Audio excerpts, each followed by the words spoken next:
The first thing Era understood was fear. It sat deep in her chest as the guards pulled her from the holding cage. Their armor was too big, their voices too loud, and the metal floor was cold against her bare feet. She kept her head low, as she had been taught since she was small. Do not look up. Do not speak. Do not resist. Those who resist are eaten first. The war had ended only hours ago. Her people's ships burned outside the wide windows of the flagship, broken lights drifting like dead stars. The elders had said this might happen one day. If defeat came, they would offer a living gift. A peace offering. A meal. Era was small, even for her kind. That was why she had been chosen. The guards stopped before a wide door marked with human symbols. Era did not understand their meaning, but she knew the stories. Humans were hunters. Humans ate meat. Humans had teeth made for tearing. Her legs shook so badly she thought she would fall. Move, one guard said. Pushing her forward. The door opened. Inside the room stood a single human. He was taller than she expected. Broad at the shoulders, wearing a dark uniform marked with dust and dried blood. A rifle rested against the wall near him. His face was sharp but tired, his black hair cut short, his eyes dark and unreadable. This was the one she was given to. Era's heart pounded. This was where she would die. The guards forced her down to her knees and pressed her head toward the floor. Her ceremonial bindings tightened around her arms, cutting into her skin. One guard spoke loudly in broken trade language. A gift. Victory offering. Fresh, untouched. Era closed her eyes. She waited for pain, but it did not come. Instead, there was silence. The human did not move at first. He stared at the small figure shaking on his floor. His name was Tyke. He had fought for 3 days without proper rest. He had seen friends die. He had seen enemies die. He had never seen this. A gift? Tyke said slowly. The guards nodded. Custom. End war. You accept. Tyke's jaw tightened. She's alive. Yes, she's a person. The guards exchanged looks. She is defeated. Tyke felt something twist in his chest. He looked at Era again. She was thin, her skin pale and faintly glowing under the lights. Her breathing was fast and shallow, like a trapped animal. She smelled of fear. This is wrong, Tyke said. Orders, one guard replied. Human customs irrelevant. They turned and left, the door sliding shut behind them. Era was alone. Alone with the eater. Her body shook so hard the bindings rattled. She could hear her own breath, loud in her ears. Any moment now, the human would grab her. Any moment, teeth would sink into her flesh. Tyke did not move toward her. Instead, he slowly set his helmet down on the table. The soft sound made Era flinch. She pressed herself lower to the floor, whispering a prayer in her native tongue. Tyke noticed. He knelt several steps away, keeping his distance. He raised his empty hands where she could see them. Hey, he said quietly. Easy. I'm not going to hurt you. Era did not understand the words, but she understood tone. It did not sound like hunger. That confused her more than fear ever had. Tyke reached slowly for a knife at his belt. Era cried out, a sharp, broken sound, and squeezed her eyes shut. Tyke froze. Okay, he murmured. Okay, bad idea. He slowly unclipped the knife and placed it on the far side of the room. Then he backed away again. Era opened one eye. The knife was far away. The human was farther. Her fear did not leave, but it changed shape. She had been ready to die. She was not ready for this. Tyke studied the bindings around her arms. They looked painful. He frowned. I need to cut those, he said softly. Era heard the sound of his voice and whimpered. Tyke sighed and sat down on the floor instead. He leaned back against the wall, making himself smaller. "All right," he said. "We'll wait." Time passed. Era did not know how long. Minutes, maybe longer. The human did not approach her. He did not bare his teeth. He did not prepare a fire. Her stomach twisted. Why wasn't he eating her? Her training had never covered this. Eventually, Tyke stood and moved slowly to a small dispenser on the wall. He returned holding a sealed food pack and a bottle of water. He placed them on the floor halfway between them and stepped back. Hera stared. Food? For her? Or to fatten her up? Tyke tapped his own mouth, then pointed at the food, then gently pushed it toward her with his boot. "You eat," he said. Hera's hands trembled. The bindings made it hard to move, but hunger was stronger than fear. She reached out and pulled the food close. Nothing happened. No attack. She ate slowly, expecting pain with every bite. But the food was plain and warm. The water was clean. Tears filled her eyes as her body relaxed against her will. Teak watched quietly. He had fought monsters, or so he had been told. But the creature in front of him was just a scared girl. When she finished, he carefully approached again, moving like one would near a frightened animal. He picked up the knife, showing it clearly, then pointed to the bindings. Era understood. She stiffened, but did not scream. Tyke cut the restraints gently. When they fell away, red marks were left behind. He backed away again. Asher rubbed her wrists. Free. Still alive. Her world no longer made sense. She looked at Tyke for the first time. He looked tired, sad, not hungry. The stories were wrong. Or worse. Maybe this human was saving her for later. As the ship hummed around them. Era curled into herself, watching every movement. Tyke sat across from her, silent, guarding her from a galaxy that had already decided her fate. Outside, the war was over. Inside the room, something else had just begun. Era did not sleep.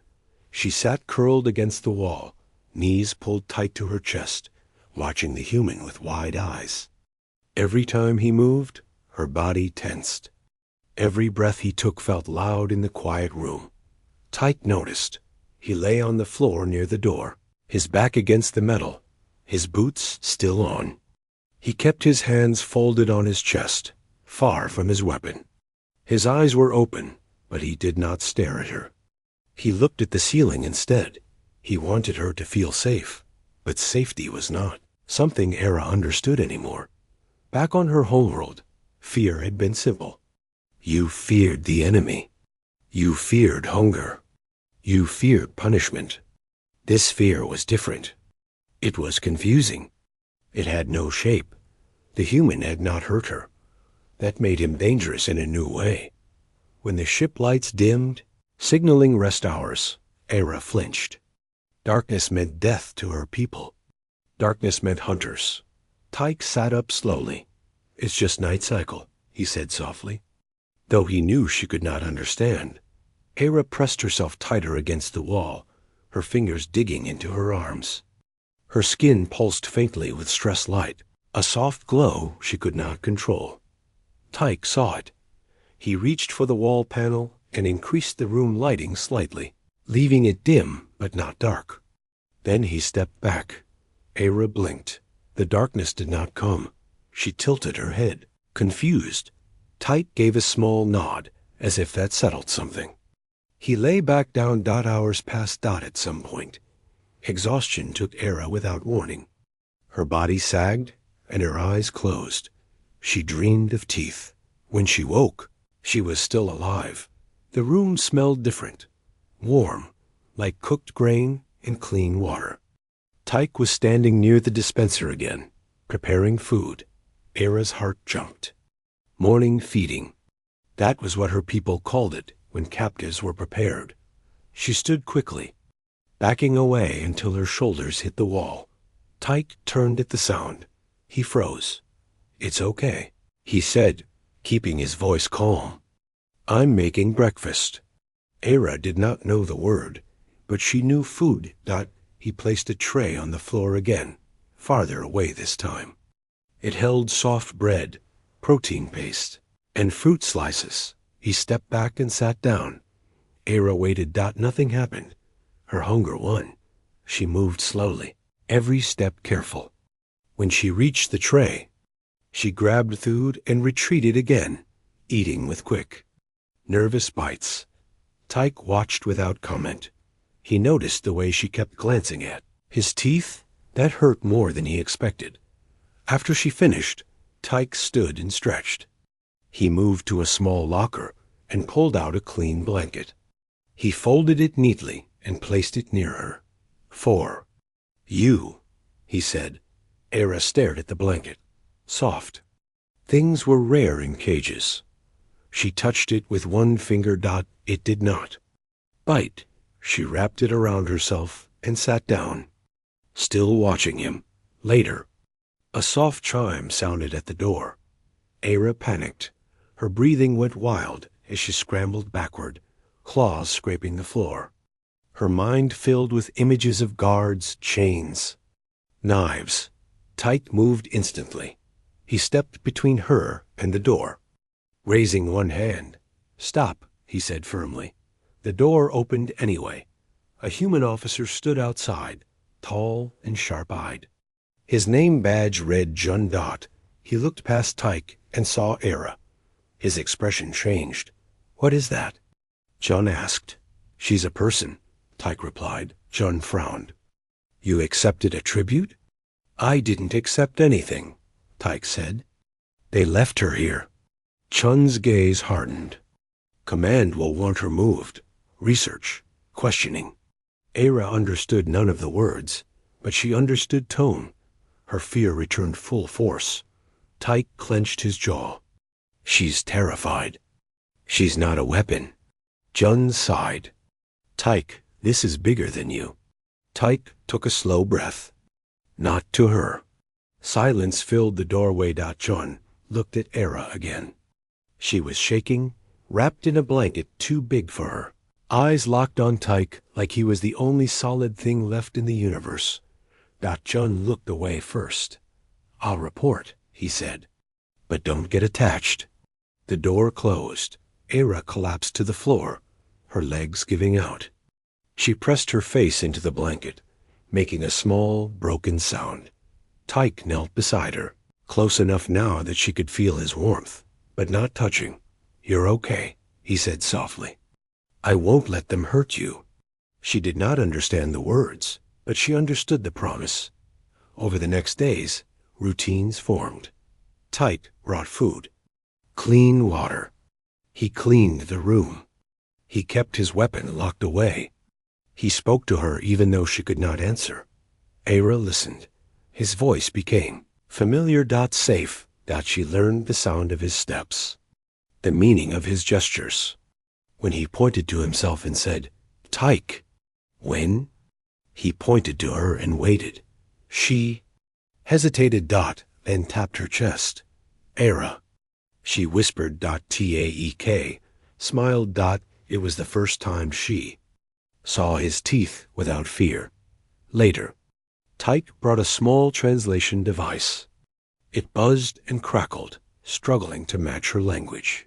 "Can you understand me?" it asked in a broken voice. Era stared at it. "Yes," she said quietly. Tyke closed his eyes in relief. "What do you think I will do to you?" The device asked, using Tyke's words. Era swallowed. "You will eat me," she said. Tyke's chest tightened. "No," he said firmly. "Never." Era searched his face. "Then why keep me?" She asked. Taek thought for a long moment. "Because you are alive," he said. "And that matters." Era had no answer. That night she slept. For real. Not because she trusted the galaxy, but because, for the first time since the war began, she trusted a human. Era learned the room before she learned the ship. She learned where the floor was warm and where it was cold. She learned which wall hummed softly and which one stayed silent. She learned that the door only opened when Tyke allowed it. That knowledge made her feel safer. Taek noticed the changes. She no longer pressed herself into the corner every time he stood up. She no longer flinched when he spoke. Sometimes, when he handed her food, her fingers brushed his hand by accident. Each time it happened, both of them froze. Then nothing bad followed. That mattered.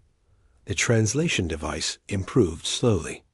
Tyke adjusted it every night, feeding it data from ship records and captured signals.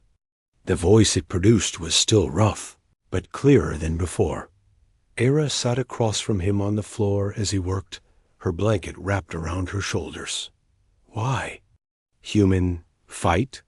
She asked one day. Tyke paused. He had expected many questions. That was not one of them. Because we were attacked, he said carefully. Era tilted her head. All wars. Stark same words. Tyke let out a short breath. Yeah, you're not wrong. Era studied his face. Humans showed emotion openly. That was strange to her. Her people hid feelings to survive. Did you? Enjoy? Killing? She asked. The question was quiet. Tyke did not answer right away. No, he said finally. I don't think anyone normal does. Era absorbed that. On her world, warriors were praised for enjoying the hunt.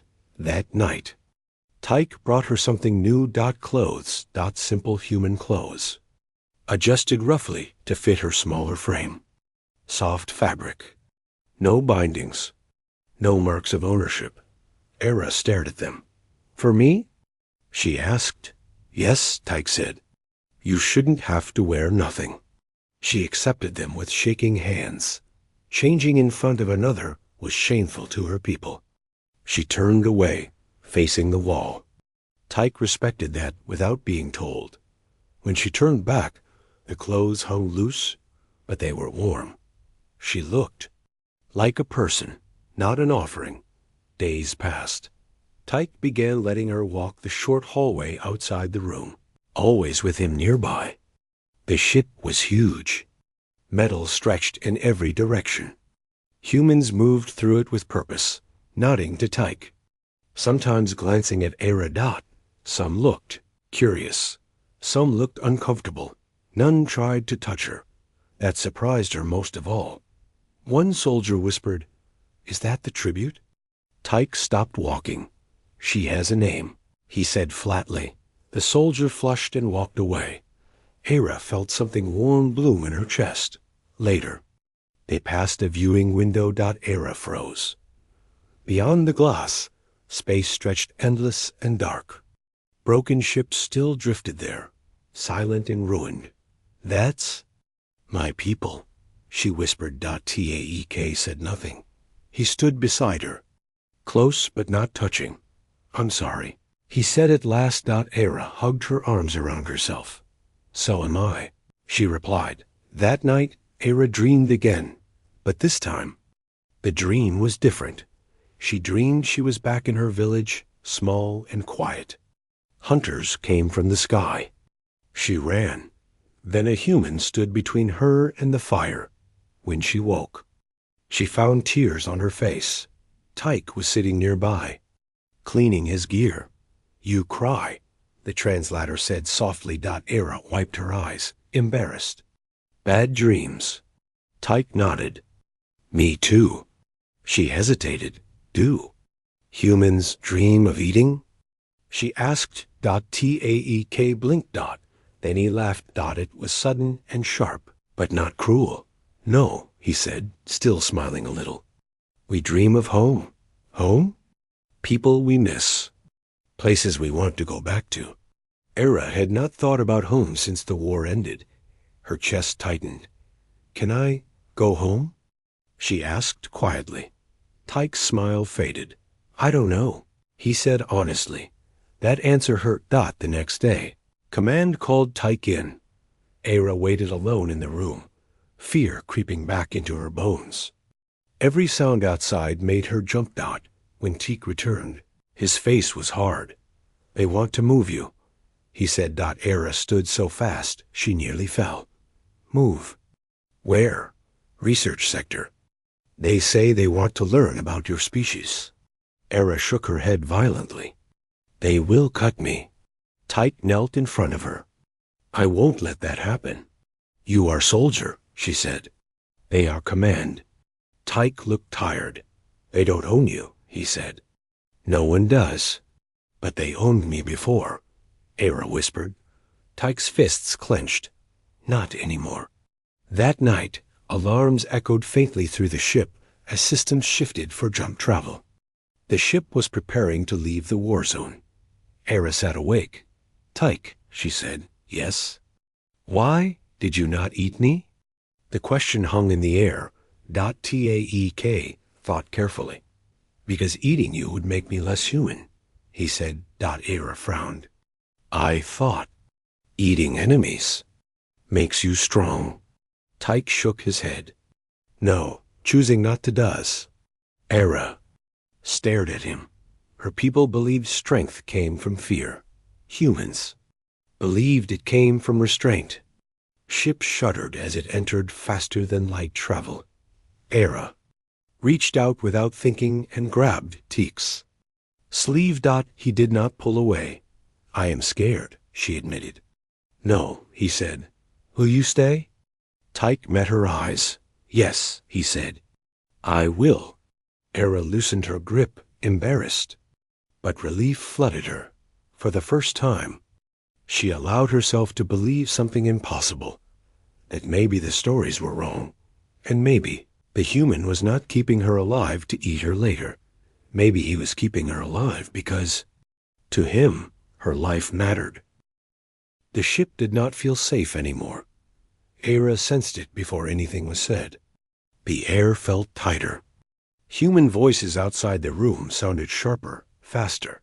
Footsteps passed the door more often. Tyke noticed too. He checked the hallway every time it opened. His shoulders stayed tense. He spoke less. Era watched him closely. Something wrong, she said one evening. Taek hesitated. Lying to her felt worse than telling the truth. They are pushing harder, he said. Command wants answers. They don't like delays. Era's hands curled into the blanket. They will take me. They'll try, Tyke said. That word made her chest ache. Try got later that cycle. The door chimed again. Era froze. Tyke stood at once, placing himself between her and the door. This is it, Era whispered. Tyke raised one hand toward the door panel. I'm here.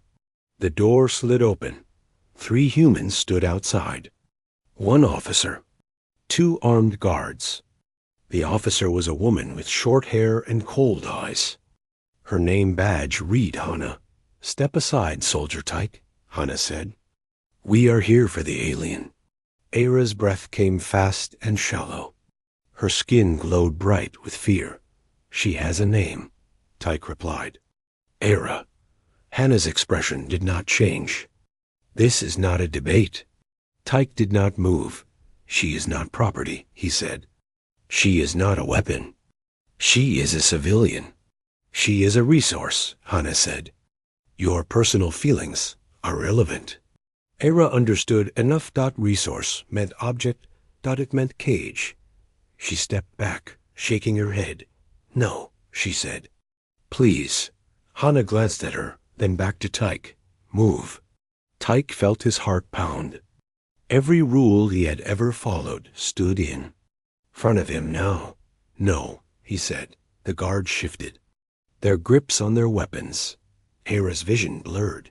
She thought of knives, tables, cold lights. Tyke spread his arms slightly, shielding her without touching her. She stays, he said. Hana's eyes hardened. You are disobeying orders. Yes. Silence filled the hallway. Then another voice spoke. That's enough. Jun stepped forward from behind the group. Hana turned sharply. This does not concern you. It does now, Jun said. He looked at Tyke. You're willing to face court for this? Tyke nodded once. If that's what it takes. Era stared at him. He was risking everything. For her. John sighed and rubbed his face. Command won't like this. They don't have to, Tyke replied. Hannah clenched her jaw. This is reckless. Maybe, John said. But it's human. Hannah stared at Era again. The alien girl was shaking, clutching a blanket like a shield. Hannah exhaled sharply. Temporary delay. That's all I can offer. She turned away. Move out. The guards followed. The door closed. Era collapsed to her knees. Tyke knelt beside her at once. It's okay, he said. I've got you. Era pressed her forehead to the floor. Why? She whispered. Why do this? Tyke answered without thinking. Because it's right. Days passed. The delay held, but tension grew. Taek was questioned, watched. His access was limited. He was no longer allowed to escort Era. Beyond the hallway, Era felt the walls closing in. She began to pack her few things without being told. What are you doing? Tyke asked gently. Preparing, she said. In case. Tyke swallowed. I won't let them. You may not be able to stop them, she said quietly. That scared him more than any threat. That night, Era made a decision. She waited until Tyke slept. She wrapped herself in the blanket and slipped into the hallway. Alarms did not sound at first. She moved quietly, following signs she barely understood. She did not know where she was going, only that she could not stay. She reached a maintenance junction near an outer corridor. That was where Tyke found her. Era, he said softly. She turned, eyes wide. I am sorry, she said. I do not want you punished. Tyke stepped closer. Running won't save you. Neither will staying, she replied. He knelt in front of her. You don't get to decide your worth by how others treat you. Her voice broke. My people did? Tyke placed his hand on the floor between them. Humans don't, he said. Not like that. Era shook. They will hurt you. Tyke met her eyes. Then they will have to answer for it. She searched his face. No fear. Only resolve. Slowly, she sat down. I am tired of being afraid, she said. Taek nodded. Me too. They returned to the room together. The next cycle. News spread through the ship. Other soldiers spoke up. Some quietly. Some loudly. She's a civilian. We don't take living. Tribute. That's not who we are. Command. Resisted. But the voices grew. Era listened from the room as human ideals clashed. With old galactic rules she did not fully understand. But she felt it. Humans were fighting again. Not with weapons. With words. And for the first time in her life, Era was not the prize at the end of a war. She was the reason for one. The ship arrived at the human station in silence. Era felt it when the engine slowed. A deep pull in her chest, like the universe itself was holding its breath. Teek stood near the window, arms crossed. He had not slept much. Neither had she. Outside, the station came into view. Clean lines. Soft lights. No cages. No chains. What happens now? Era asked. Taek turned to her. Now we talk. They were escorted to a wide chamber filled with humans. Officers, advisors, observers. No weapons were visible, but the tension was thick. Era stayed close to Tyke. Her hands folded tightly in front of her. Hannah stood near the center.